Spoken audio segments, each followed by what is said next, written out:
J'avais un cousin, lui, qui était un peu insolite, à Nice, et qui s'est dit, c'est Jean-Luc, hein, qui s'est dit, tiens, moi j'ai toujours rêvé d'un bus anglais, tu aurais de la place sur ta prairie pour mettre un double-decker là-bas. Donc le bus, il est devenu Lulubuzz. Ensuite, on a des gens du coin, si vous voulez, qui habitent Vambrechy, et qui, en passant, se sont dit, il y a un endroit vraiment génial pour mettre notre conteneur témoin, puisqu'ils aménagent des conteneurs. Ça s'appelle Houseup à Tourcoing. Ils sont dans la zone, près de la zone de l'Union, là derrière le café chez Salah.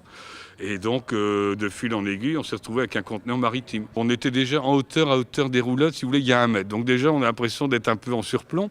Mais là, une fois que vous mettez soit dans le conteneur, soit dans le bus, on a vraiment l'impression d'être en bateau. D'abord, il y a les élingues, tout ça. Ça penche, enfin, ça penche pas, mais je veux dire, ça surplombe le terrain. Et 3 mètres de haut par chez nous, c'est pas le Cantal, mais c'est déjà la montagne, quoi, hein, c'est formidable. Et du coup, on domine les bateaux, on se croit un peu à la mer.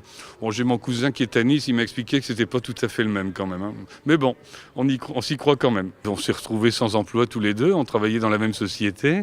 Et du coup, du jour au lendemain, on s'est trouvés sans revenu. On s'est dit, tiens, qu'est-ce qu'on va faire dans la vie? On avait toujours pensé faire, comme beaucoup, des chambres d'hôtes, si vous voulez. Et puis bon, on allait vendre notre maison, acheter une ferme et y mettre des chambres d'hôtes, quoi. Et puis on s'est dit, tout compte fait, plutôt que chambre d'hôtes, on aime voyager, on va peut-être faire des hébergements insolites.